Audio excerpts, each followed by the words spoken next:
சிவன் கிட்ட நம்ம ரொம்ப கஷ்டம் அனுபவிக்கிறப்போ ஒரு கேள்வி கேட்டிருக்கலாம். அப்பா, உனக்கு என்ன பிடிக்குதா பிடிக்கலையா, பிடிச்சிருக்குன்னா எப்படிப்பா இந்த அளவுக்கு நான் கஷ்டம் அனுபவிக்கிறேன்னு.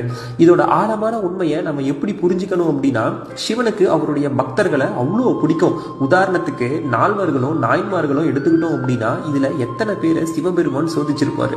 நமக்கு வர சோதனையை விட மிகப்பெரிய சோதனையை அவங்களாம் அனுபவிச்சாங்க. அப்ப இதுல இருந்து நம்ம என்ன தெரிஞ்சுக்கணும் அப்படின்னா, சிவபெருமானுக்கு ஒருத்தங்களை பிடிக்குது அப்படின்னா தான் அவங்கள சோதிப்பாரு.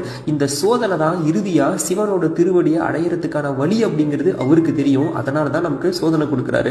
சிவனை கும்பிடுறதுக்கு மட்டும் இல்ல, சிவனால சோதிக்கப்படுறோம் அப்படின்னாலும் அவருக்கு பிடிக்கணும், அவரோட அனுமதி இருக்கணும். அவரோட சோதனை எப்படி இருக்கும்னா, அம்மா கண்டிக்கிற மாதிரி இருக்கும், ஆனா பாசம் என்னைக்கும் விட்டு போகாது. காலம் போற போக்குல நமக்கு அவர் உணர்த்துவாரு, உன்னை பிடிக்காம உன்னை நான் நெருங்கல, உன்னை பிடிக்காம சோதிக்கல அப்படின்னு. நாம போடுற கணக்கெல்லாம் ஒண்ணுமே இல்லை, சிவனுக்கு தெரியும். அவர் வழியில நாம போனோம் அப்படின்னாவே நமக்கான அழகான பாதையை காட்டுவாரு. சிவாய நமக. திருச்சிற்றம்பலம். சிவன் கிட்ட நம்ம ரொம்ப கஷ்டம் அனுபவிக்கிறப்போ ஒரு கேள்வி கேட்டிருக்கலாம். அப்பா, உனக்கு என்ன பிடிக்குதா பிடிக்கலையா, பிடிச்சிருக்குன்னா எப்படிப்பா இந்த அளவுக்கு நான் கஷ்டம் அனுபவிக்கிறேன்னு.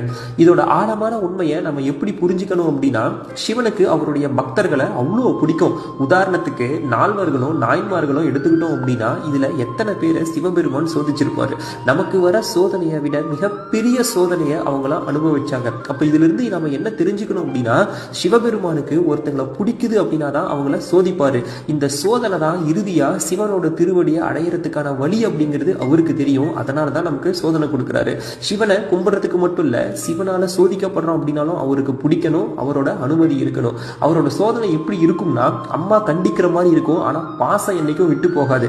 காலம் போற போக்குல நமக்கு அவர் உணர்த்துவாரு, உன்னை பிடிக்காம உன்னை நான் நெருங்கல, உன்னை பிடிக்காம சோதிக்கல அப்படின்னு. நாம போடுற கணக்கெல்லாம் ஒண்ணுமே இல்லை, சிவனுக்கு தெரியும். அவர் வழியில நாம போனோம் அப்படின்னாவே நமக்கான அழகான பாதையை காட்டுவாரு. சிவாய நமக. திருச்சிற்றம்பலம்.